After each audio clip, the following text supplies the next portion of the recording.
জোরে বলেন কার কথা? সে আল্লাহ বলেছেন মানুষের কথা শুনবা না। কদ আফলাহাল মুমিনুন, আমি আল্লাহ তাআলা শুরুতেই বললাম কদ। কদ শব্দের অর্থ হচ্ছে নিশ্চয়তার জন্য, নিশ্চয়ই সফল হয়েছে। কদ আফলাহা, যে সফল হয়ে গেছে, মানে হবে এমন কথা আল্লাহ ব্যবহার করেন নাই। আল্লাহ বলতে পারতেন যে মুমিনরা সফল হবে, মুমিনরা সফল হচ্ছে, এটাও বলতে পারতেন আল্লাহ তাআলা, কিন্তু আল্লাহ তাআলা বলেছেন মুমিনরা সফল হয়ে গেছে। সুবহানাল্লাহ বলবেন না? তার মানে হচ্ছে আমরা যদি মুমিন হতে পারি, সফলতা দান করবেন একজন, তিনি কে? আল্লাহ তাআলা বলেছেন আফলাহা শব্দ ব্যবহার করে তোদেরকে বুঝিয়ে দিলাম সফলতা কারে কয়। আফলাহা শব্দটি হচ্ছে ফালা থেকে এসেছে। ফালা শব্দটা যদি আমরা অনুবাদ করি তাহলে এটার অনেকগুলো অর্থ বের হয়। একটা অর্থ হচ্ছে কল্যাণ, আরেকটা অর্থ হচ্ছে ফাউজুন, সফলতা, আরেকটা অর্থ হচ্ছে বিভিন্ন সমস্যা থেকে পরিত্রাণ পাওয়ার পরে যেটা বলা হয় সেটা হচ্ছে ফালা। আমরা যখন আজান দেই বা মুয়াজ্জিন সাহেব যখন আজান দেয় তখন হাইয়া আলাল ফালাহ শব্দটা বলে কি বলে না? এটার অর্থ হচ্ছে তোমরা কল্যাণের দিকে আসো, মুক্তির দিকে আসো। কারণ কোন ব্যক্তি যদি নামাজের দিকে যায়, কোন ব্যক্তি যদি মসজিদের দিকে যায়, তাহলে তার মুক্তির ব্যবস্থা করে দেন একজন, তিনি কে? আল্লাহ তাআলা বললেন সাবধান, সফল যদি হতে হয় তাহলে মুমিন ছাড়া কেউ সফল হতে পারে। আল্লাহকে প্রশ্ন করলাম, আল্লাহ কোন ধরনের মুমিনদেরকে আপনি সফল বললেন? এবার আল্লাহ তাআলা বললেন ক্বালু সামি'না ওয়া আতা'না গুফরানাকা রাব্বানা ওয়া ইলাইকাল মাসির। আল্লাহু আকবার। আল্লাহ এবার আমাদেরকে বুঝিয়ে দিলেন ক্বালু সামি'না ওয়া আতা'না। মুমিনের বৈশিষ্ট্য হবে হচ্ছে মুমিন যখন আমি আল্লাহ তাআলার পক্ষ থেকে কোনো বিধিবিধান শুনবে, শোনার সাথে সাথে বলবে আল্লাহ আমরা শুনলাম, আমরা মেনে নিলাম। সুবহানাল্লাহ। তাহলে আমরা শুনবো, মানবো, রাজি আছি তো মুসলমান? আল্লাহর জন্য আমরা শুনবো। আল্লাহ তাআলা বললেন মুমিনরা সফল হবে। এবার আল্লাহর কাছে আমাদের প্রশ্ন থেকে যায়, আল্লাহ মুমিনদের সফলতা সম্পর্কে আপনি বললেন, এটা তো বুঝলাম, কিন্তু কোন মুমিনরা সফল হবে? মুমিনদের কি কি গুণ থাকলে বুঝবো যে আমি মুমিন হতে পেরেছি? আমরা যে মুমিন এটার একটা প্রমাণ দরকার আছে না? আল্লাহর কাছে বললাম আল্লাহ কিছু সাইন দিয়ে দেন, কিন্তু সিগনেচার দিয়ে দেন, যেগুলো দেখলে আমরা যাচাই করতে পারবো যে আমরা কি ওই ধরনের মুমিন হতে পেরেছি কিনা, যে সফলতার কথা আপনি বলেছেন। কারণ এই সফলতার কথা শুধুমাত্র আল্লাহ বলেছেন, বিষয়টা এমন নয়।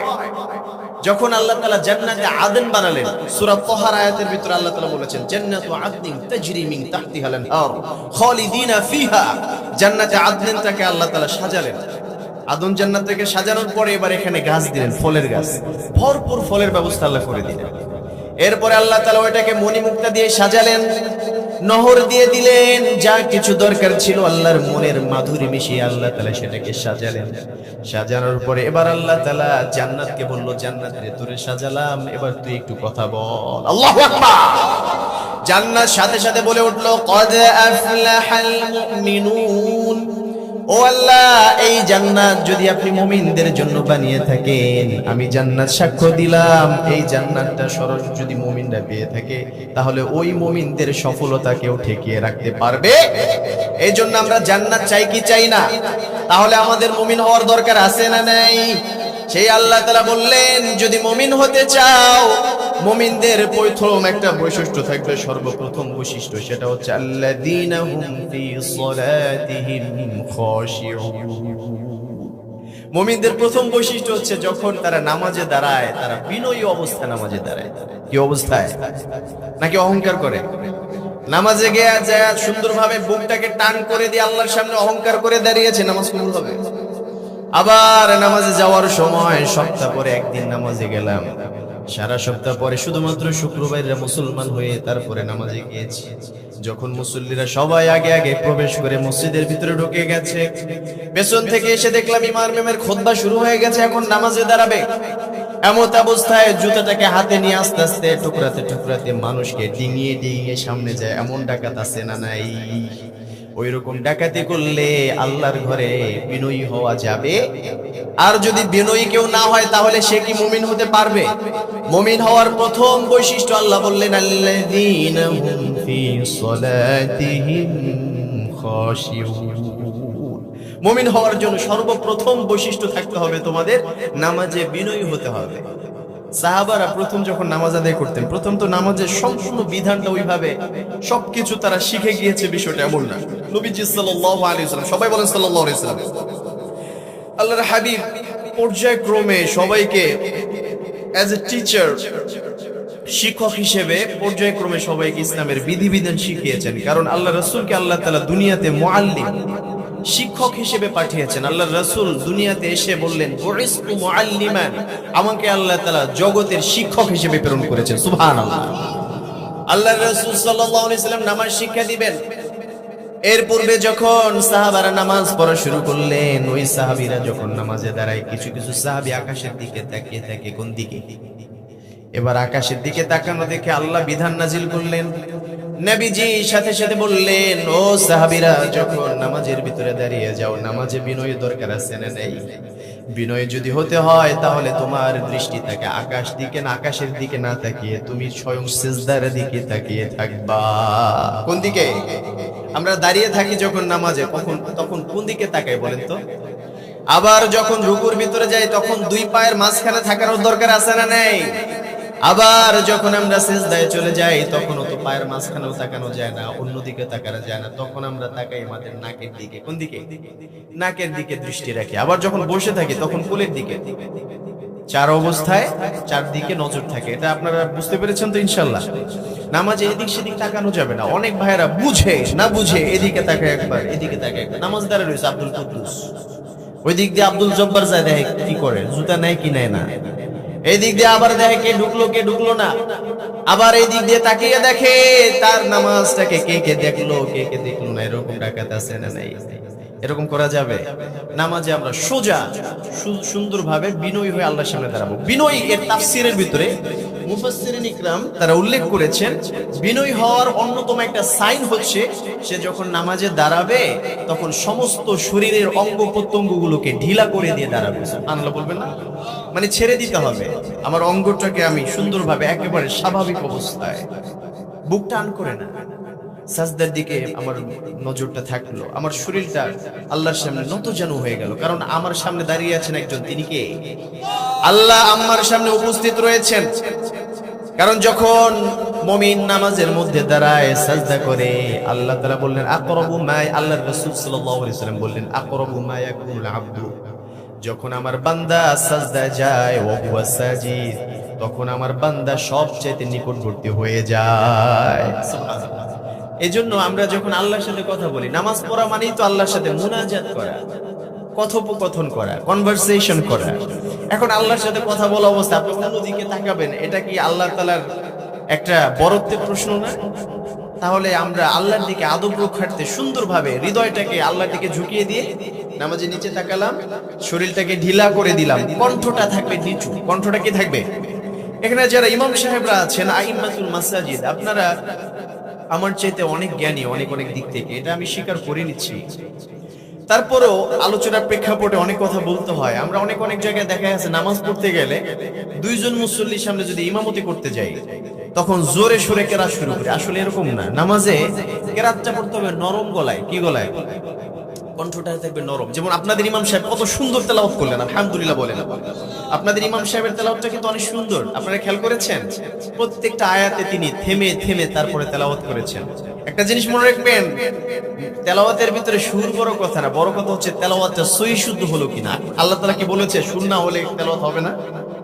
আল্লাহ তাআলা বলেছেন ওয়ারাতিলিল কুরআনা তারতিলা, যখন কোরআন রিসাইট করবা, কোরআন তেলাওয়াত করবা, তোমার সুর থাকুক চাই না থাকুক, তুমি তারতিলের সাথে সঠিকভাবে নিয়ম কানুন আদায় করে তেলাওয়াত করবা। এজন্য যখন আমরা ইমামরা নামাজে দাঁড়াবো, বিনয়ের অন্যতম একটা সাইন হচ্ছে তার কণ্ঠটা নিচু স্বরে থাকবে।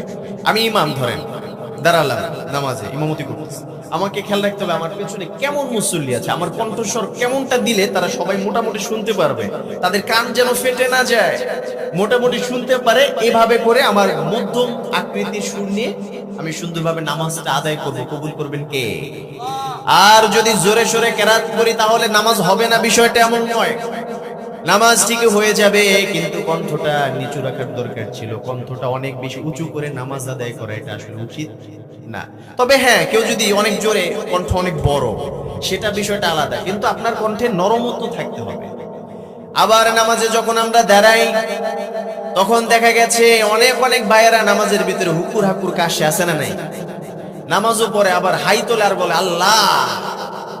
নামাজের ভিতরে কি কয়? আল্লাহ। নামাজের ভিতরে কি আল্লাহ বলা যাবে? হ্যাঁ, আল্লাহ কি কোনো জায়গায় আছে নামাজের ভিতরে এক্সেপশনালি? নেই। আপনি জিকির আজগার সবকিছু বাহিরে করলে সব আছে, আল্লাহর নাম নিবেন, আল্লাহ তাআলা খুশি হয়ে যাবে, এটা তো বড় কথা। কিন্তু যখন নামাজে দাঁড়িয়ে গেলেন তখন তাকবীরে আমরা তাহরিমা বাঁধি না? তাকবীরে তাহরিমা, তাহরিমা শব্দটা মূলত হচ্ছে এই জন্য বলা হয় আরবিতে যে আমার যাবতীয় কাজগুলোকে, দুনিয়ার সকল হালাল কাজগুলোকে ওই সময়ের জন্য আমি নামাজের জন্য হারাম করে দেওয়া হয়, এই জন্য এটাকে বলা হয় তাকবীরে তাহরিমা। তাকবীরে তাহরিমা পড়ার সময় যখন আমরা আল্লাহু আকবার বলে হাত বাঁধি, এরপর থেকে শুরু করে 2 রাকাত পড়েন, 3 রাকাত পড়েন, 4 রাকাত নামাজ পড়েন, যত রাকাত পড়েন, সর্বশেষ সালাম ফেরানোর আগ পর্যন্ত আপনি অন্য কোনো কাজ করতে পারবেন, একমাত্র নামাজের বিধানই তখন চলবে। তখন আপনি জিকির আজগার অন্যটা ওই যে আল্লাহ বলে ডাক দিবেন জোরে, হাই তুললেন, এগুলো বলাটা ঠিক হবে না। আপনি যখন হাই তুললে হামি তুলবেন, হামি তোলার সময় নামাজের ভিতরে এমনিতেই হামি তোলার সময় একটা আদব হচ্ছে এই বাঁ হাতটা, কোন হাত? বাঁ হাতটাকে মুখের কাছে নিবেন, নেওয়ার পরে এই বাঁ হাত দিয়ে সুন্দরভাবে আটকে ধরে তারপরে হামিটাকে কমপ্লিট করবেন, আর পড়বেন লা হাওলা ওয়ালা কুওয়াতা ইল্লা বিল্লাহ। কারণ আমরা যখন হামি তোলার সময় হাত হা করি, অনেক বড় হা করলাম কিন্তু হাত দিই নেই, তখন আমাদের মুখের ভিতরে শয়তান ঢুকতে পারে কি পারে না? শয়তানের জায়গা দেওয়া দরকার আছে, জায়গা দেওয়া যাবে না। এই জন্য রাসূল সাল্লাল্লাহু আলাইহি ওয়াসাল্লাম আমাদেরকে শিখিয়ে দিয়েছেন, যখন তোমরা হামি তুলবা তখন নামাজের ভিতরে হাতটাকে দিয়ে, নামাজের ভিতরে না, হামি তোলার সময় হাতটাকে মুখের কাছে নিয়ে আটকে তারপরে হামি তুলবা। আল্লাহ তাআলা কবুল করুক, বলেন আমিন। আবার নামাজের মধ্যে যখন আমরা দাঁড়াই, নামাজে থাকা অবস্থায় নামাজের পূর্বে আমরা সুন্দরভাবে মেসওয়াক করি কি করি না? যদি কোনো নামাজি ব্যক্তি নামাজ পড়ার আগে যদি মেসওয়াক করে নামাজ আদায় করে, ওই নামাজের সওয়াব অনেক গুণ বৃদ্ধি করে দেন আল্লাহ তাআলা। সুবহানাল্লাহ বলবেন না? তবে কেউ যদি মেসওয়াক না করে নামাজ হয়ে যাবে, কিন্তু কেউ যদি ধূমপান করলো, মাত্র সিগারেটটা সুন্দর করে ধরাইয়া তারপরে মসজিদের ভিতরে গেছে, যাওয়ার পরে হাই তোলা শুরু করলো, পাশের মুসল্লি যদি সিগারেট খাওয়ায় অভ্যস্ত না হয়, সে যদি এই গ্রান্টটা নিতে অভ্যস্ত না হয়, টিকতে পারবে? কষ্ট হবে না? ফেরেশতারা আছে না আমাদের সাথে? আমাদের গোটা বডিটা আল্লাহ তাআলা পরিচালনা করেন ফেরেশতার মাধ্যমে। এই যে আমরা নিঃশ্বাস নিচ্ছি না, আমাদেরকে অক্সিজেন সাপ্লাই করার জন্য আল্লাহ তাআলা ফেরেশতা নিয়োগ দিয়েছেন। আবার আমরা যখন সামনে চলি, পেছনে চলি, আমাদের সামনে পেছনে অনেক ফেরেশতাদেরকে আল্লাহ তাআলা নিয়োগ দিয়ে রেখেছেন, বলেন আলহামদুলিল্লাহ। আল্লাহ বললেন মা ইয়ালফিযু মিন কাওলিন ইল্লা লাদাইহি রাকীবুন আতীদ। আমার গোলামেরা, যখন তোমরা চলাফেরা করো সাবধান হয়ে যাও, কথা বলার সময় হিসাব নিকাশ করে কথা বলবা, কারণ যখন কোনো ব্যক্তি কথা বলে সাথে সাথে তার মুখ থেকে একটা শব্দ বের হলে সেই শব্দটাকে আমার ফেরেশতারা রেকর্ড করে ফেলে। আবার অন্য জায়গায় আল্লাহ বললেন বাইনা আইদিহিম ওয়া মা খালফাহুম, মানুষের সামনে পেছনে বিভিন্ন দিক থেকে আল্লাহ তাআলা ফেরেশতা নিয়োগ করে দিয়েছেন। এই জন্য আমাদের সাথে থাকা ফেরেশতারা আমাদেরকে সহায়তা করে একজনের হুকুমে। তিনি কে? সেই আল্লাহ তাআলা আমাদের জন্য ফেরেশতা পাঠালেন। আর ফেরেশতারা সবচেয়ে বেশি কষ্ট পায় নাপাক বস্তুতে, গন্ধের বস্তু, দুর্গন্ধ যেগুলো, এগুলো ফেরেশতা সহ্য করতে পারে না। ফেরেশতারা পাক পবিত্র, সুঘ্রাণ, আপনি আতর নেন, অনেক পছন্দ করে ফেরেশতারা।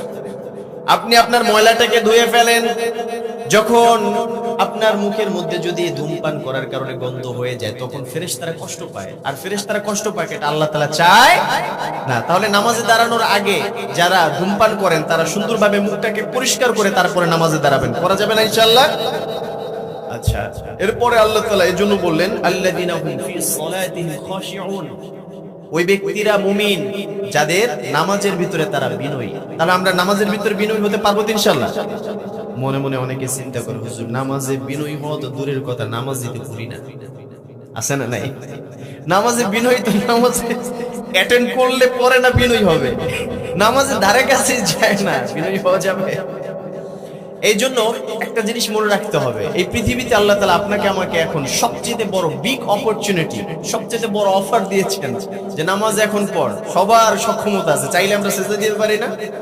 কিয়ামতে আল্লাহ বলবেন, ইয়াউমা, আল্লাহ তাআলা বলবেন যে তোমরা সাজদা করো। তো সাজদা করতে যখন কিয়ামতের দিন বলবেন, ইয়াউমা ইউকশাফু আন সাকি ওয়া ইউদআউনা ইলা সুজুদ ফালা ইস্তাতিউন, অনেক বান্দারা যারা সৌভাগ্যবান, দুনিয়াতে যারা সিজদা করেছিল, এক বাক্যে তারা আল্লাহু আকবার বলে সিজদায় চলে যাবে। আল্লাহু আকবার। কিন্তু কোন কোন মানুষ সিজদা করতে চাইলেও পারবে না, পরেও যখন সিজদা করতে পারবে না তখন আল্লাহ তাআলা এবার প্রশ্ন করবেন, তোরা সিজদা দিলি না কেন, তোদের কি সমস্যা?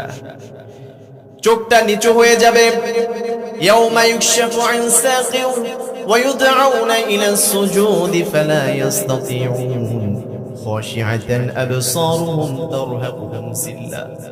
ভয়ে মাথাটা নত হয়ে যাবে, মুখটাকে লজ্জিত অবস্থায় বলতে থাকবে, আল্লাহ দুনিয়াতে সাজদা দেওয়ার মতো সক্ষমতা দিয়েছিলেন, দুনিয়ায় আমাদের মাজাটা বাঁকা হতো, মেরুদণ্ডটা বাঁকা হতো, কিন্তু এখন তো সাজদা দেওয়ার জন্য সবার মতো করে চেষ্টা করলাম, সর্বোচ্চ চেষ্টা করার পরেও সাজদা দিতে পারলাম না। কারণটা কি? আমাদের ব্যাকবোন, আমাদের হাড়, এটা তো বাঁকা হচ্ছে না, কারণটা কি? এটা ব্যান্ড করতে পারছি না। তখন আল্লাহ তাআলা বলবেন, দুনিয়াতে সাজদা দিয়েছিলিস, দুনিয়াতে তো তোদেরকে ওয়াহুম সালিমুন, সাজদা দেওয়ার জন্য যতটুকু সুস্থতা দরকার সবটুকুই দিয়েছিলাম, দুনিয়া ওই সুযোগ পেয়ে সাজদা দিয়েছিলি? তখন ব্যক্তি বলবে, আল্লাহ দেই নাই। সাথে সাথে আল্লাহ বলবেন, এখান থেকে দূর হয়ে যা, কারণ যারা দুনিয়ায় থাকতে আমি আল্লাহ তাআলাকে সাজদা করতে পারে না, তারা আখিরাতেও করতে পারবে না, এখান থেকে বের হয়ে জাহান্নামে চলে যা। নাউযুবিল্লাহ বলেন। এজন্য আমরা কি জাহান্নামী হতে চাই নাকি জান্নাতি হতে চাই? যদি জান্নাতি হতে চাই তাহলে দুনিয়ায় সাজদা করতে হবে। রাজি আছেন তো? আল্লাহ তাআলার জন্য এই সুস্থতার নিয়ামত সর্বদিন থাকবে, সব সময় থাকবে না। অনেকে মনে করে আজীবন মনে হয় এরকম জোর থাকবে। বিশেষ করে আমরা যারা যুবকরা আছি, আমাদের অনেকে ধারণা যে আমার এই যৌবন, এই শক্তি, এইগুলো সারা জীবনই মনে হয় স্থায়ী থাকবে। অমুক চাচাটা যদিও চাচা বুড়া হয়ে গেছে, আমার মনে হয় বুড়া হতে অনেক সময় লাগবে। কিন্তু বিষয়টা কেমন? আল্লাহ তাআলা বলেছেন, আল্লাহুল্লাযী خلقكم من ضعف ثم جعل من بعد ضعف قوة ثم جعل من بعد قوة ضعفا وشيبا। আমি আল্লাহ তাআলা সর্বপ্রথম তোমাদেরকে বানালাম দুর্বল হিসেবে, এরপরে আবার তোমাদের দেহের মধ্যে শক্তি সঞ্চার করলাম, আস্তে আস্তে করে সময়ের পরিক্রমায় আবারও তোমাদেরকে দুর্বল বানিয়ে বৃদ্ধ বানিয়ে তারপরে আমি আল্লাহ তাআলার কাছে ফিরিয়ে আনি। সুবহানাল্লাহ বলেন। এই জন্য শক্তি থাকতে এই সুযোগ কাজে লাগানো দরকার আছে না নেই? এই জন্য আল্লাহ বললেন, নামাজ পড়ো, সাজদা করো, রুকু করো, কারণ ওয়ারকাউ ওয়াসজুদু ওয়া'বুদু রাব্বাকুম ইয়া আইয়ুহাল্লাযীনা আমানু রুকউ ওয়াসজুদু ওয়া'বুদু রাব্বাকুম ওয়াফআলুল খায়রা লাআল্লাকুম তুফলিহুন। ইমানদাররা যদি ইমানদার দাবি করো তাহলে রুকু করো, সাজদা করো, আল্লাহ তাআলা কবুল করবেন কি করবেন না? আল্লাহ তাআলা রুকুকারীদের, সাজদাকারীদের প্রশংসা করেছেন। সুবহানাল্লাহ বলবেন না? আল্লাহ তাআলা সাজদাটাকে এত বেশি প্রিফার করেন, এত বেশি ভালোবাসেন যে গোটা কোরআনের ভিতরে আল্লাহ তাআলা 114টা সূরা দিয়েছেন। এর ভিতরে একটা অন্যতম সূরা আছে যে সূরার নামই হচ্ছে সাজদা। সূরার নাম কি? সাজদা। আল্লাহ তাআলা সাজদাকারীদেরকে ভালোবেসে প্রশংসা করেছেন এই সূরার 15 নম্বর আয়াতে। আল্লাহ তাআলা বললেন, ইন্নামাল মুমিনুনা বিআয়াতিনা ইযা যুকিরু বিহা খারু সুজদান ওয়া সাব্বাহু বিহামদি রাব্বিহিম। আমার ইমানদার যারা দাবি করো, প্রকৃত অর্থে তারাই ইমানদার যারা আমার কথা শোনার সাথে সাথে, আমার আয়াত শোনার পরপরই আমার জন্য বিনয়ী হয়ে সাজদায় অবনত হয়ে যায়। সুবহানাল্লাহ বলেন। এই জন্য আল্লাহকে সাজদা করলে প্রশংসা করেছেন একজন, তিনি কে? আল্লাহ আবার বললেন, সীমাহুম ফি উজুহিহিম মিন আথারিস সুজুদ।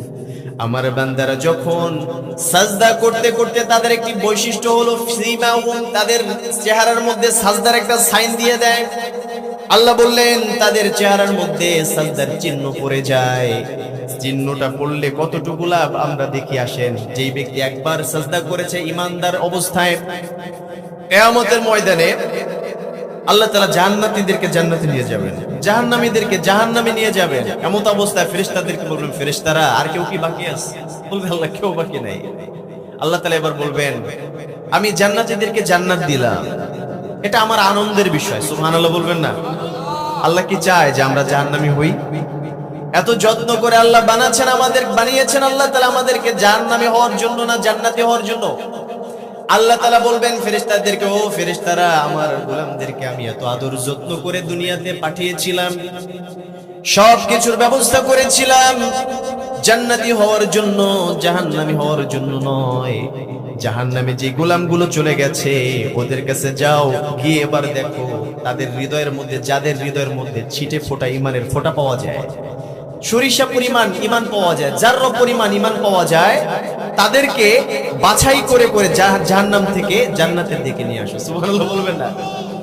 এবার ফেরেশতারা তাদেরকে আনবেন, সর্বপ্রথম জাহান্নাম থেকে কিছু মানুষদেরকে আনবেন, আল্লাহকে বলবেন, আল্লাহ এদেরকে বাছাই করলাম, এদের হৃদয়ের ভিতরে কিছুটা ইমানের ছিটে ফোঁটা পাওয়া যায়। ফেরেশতারা লক্ষ্য করবে যে জাহান্নামের অগ্নিশিখার মধ্যে পড়ে সমস্ত শরীরটা ধ্বংস হয়ে গিয়েছে। আল্লাহু আকবার।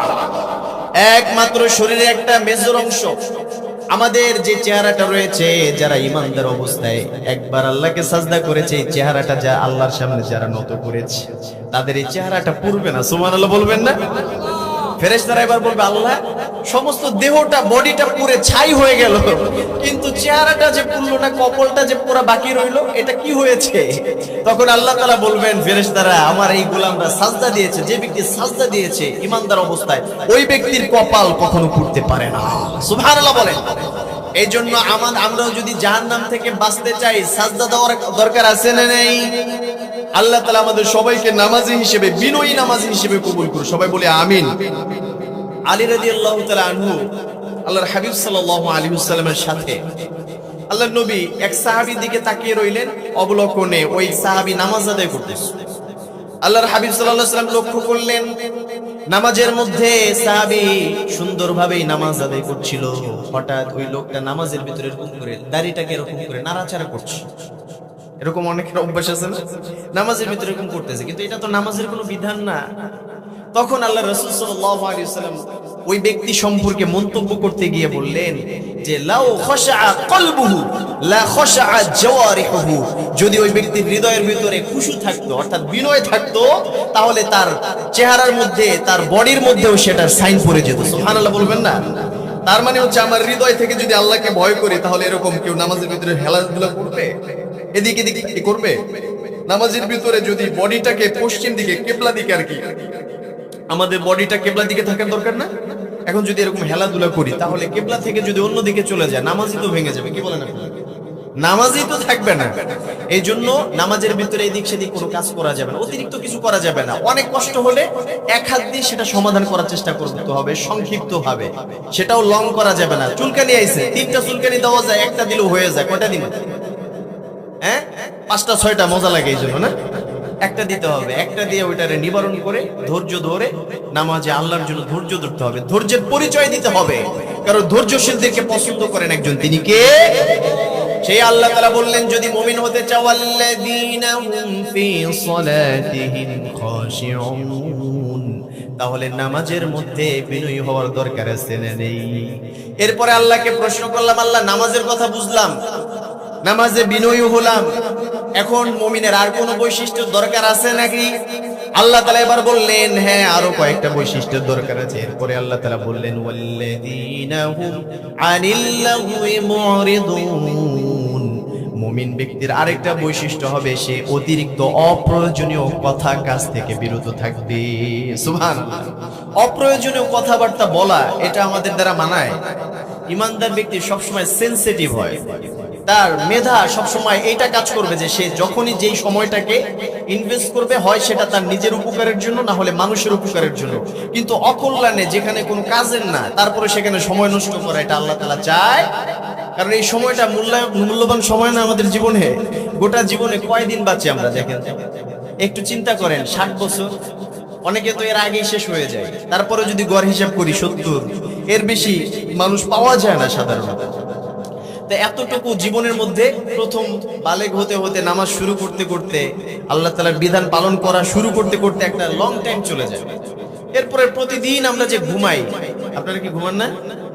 প্রতিদিন ঘুমাই 24 ঘন্টা যদি আমি দিন রাতে ধরি, 24 ঘন্টার ভিতরে আমি প্রায় 8 থেকে 10 ঘন্টা আমার ঘুমানো হয় না? এই ঘুমের সময়টা বাদ দেন, তাহলে সারা জিন্দেগিতে ধরেন 60 বছর যদি বাঁচেন, তাহলে 20 বছরই আপনার ঘুমের ভিতরে। কথা ঠিক কিনা? তাহলে এরপরে হলো 40 বছর, আবার 40 বছর, 20 বছর বুঝতে বুঝতে আর 20 বছর হলো। তাও যদি এদিক সেদিক সময় নষ্ট করে কাটিয়ে দিই, তাহলে আল্লাহর ইবাদত করা যাবে? যারা স্টুডেন্টসরা আছেন, প্রায় সময় আমরা একটা দুঃখিত, আমার ওই আসার সময় বাতাস লেগে ঠান্ডা লেগে গেছে, আপনার কষ্ট নিয়েন না। হ্যাঁ, তো না চালান। যেটা বলছিলাম, যারা ছাত্র আছে তোমাদেরকে বোঝাতে সহজ হবে এই জন্য উদাহরণটা দিচ্ছি।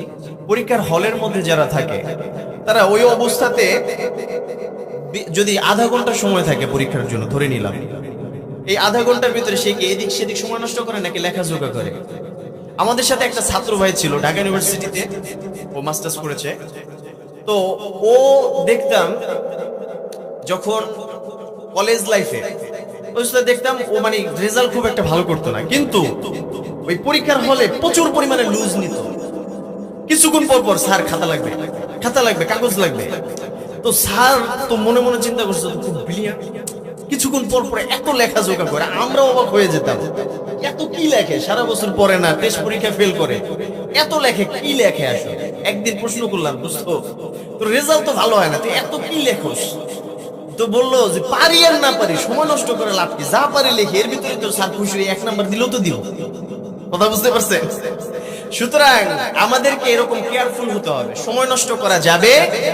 যারা বুদ্ধিমান তারা কখনো সময় নষ্ট করতে পারে, কারণ আল্লাহ তাআলা বললেন ওয়াল আসর ইন্নাল ইনসানা লাফি খুসর ইল্লাল্লাযীনা আমানু ওয়া আমিলুস সালিহাতি ওয়া তাওয়াসাউ বিল হক ওয়া তাওয়াসাউ বিস সবর।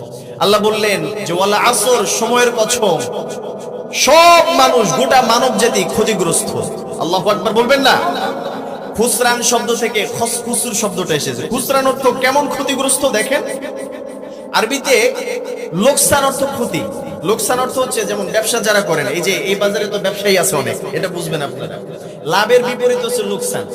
এক ব্যক্তি 10,000 টাকা নিয়ে ব্যবসা করতে নামছে, এখন 2 মাস ওই ব্যবসার পেছনে সময় ইনভেস্ট করেছে। 2 মাস পরে যখন ওইটাকে ক্যালকুলেট করছে, এখন দেখতেছে যে 10,000 নিয়ে শুরু করছিলাম লাভের জন্য, কিন্তু এখন দেখা যাচ্ছে সেই 10,000 9 মাস 7,000 হয়ে গেছে। লস হলো কয় হাজার? 3,000। লাভ তো হয়ই নাই, লস হয়েছে কয় হাজার? 3,000। এইটাকে বলা হয় আরবিতে হচ্ছে লোকসান। কি বলা হয়? এই নুকসান শব্দটার থেকেই লোকসান এসেছে। আমরা বলি লোকসান, আসলে এটা লোকসান মানে ক্ষতিগ্রস্ত হয়েছে, সে লোকসান হয়েছে। আবার আরবিতে আরেকটা শব্দ দ্বারা কমতি বোঝানো হয়, ক্ষতি বোঝানো হয়, সেটা হচ্ছে খুসরান। শব্দটা কি আপনারা বলেন? খুসরান। খুসরান শব্দের অর্থ ক্ষতি, কিন্তু লোকসান অর্থ হচ্ছে ক্ষতি, যেই ক্ষতির ভিতরে লোকসান হয়েছে ঠিক আছে, কিন্তু চালানের কিছুটা এখন পর্যন্ত অবশিষ্ট আছে। কিন্তু খুসরানের মাধ্যমে যেই ক্ষতিকে বোঝানো হয়, আরবি গ্রামার যারা বুঝেন তারা বুঝবেন যে খুসরান দ্বারা যেই ক্ষতি বোঝানো হয় সেটা হচ্ছে যেই লাভ তো হয়ই নাই, যে চালান ছিল সেগুলো উদা হয়ে গেছে। সুবহানাল্লাহ বলবেন না? আল্লাহ তাআলা বললেন ইন্নাল ইনসানা লাফি খুসর, নিশ্চয়ই মানুষ ক্ষতিগ্রস্ত অবস্থায় রয়েছে, ক্ষতির মধ্যে রয়েছে। আল্লাহর কাছে প্রশ্ন করলাম, আল্লাহ এই ক্ষতি থেকে বাঁচার কোনো উপায় আছে নাকি? আল্লাহ বলল ইল্লাল্লাযীনা আমানু ওয়া আমিলুস সালিহাত ওয়া তাওয়াসাউ বিল হাক্কি ওয়া তাওয়াসাউ বিস সবর। যদি কোনো ব্যক্তি এই ক্ষতি থেকে বাঁচতে চায় তাহলে তার ভিতরে 4টা বৈশিষ্ট্য থাকতে হবে। কয়টা?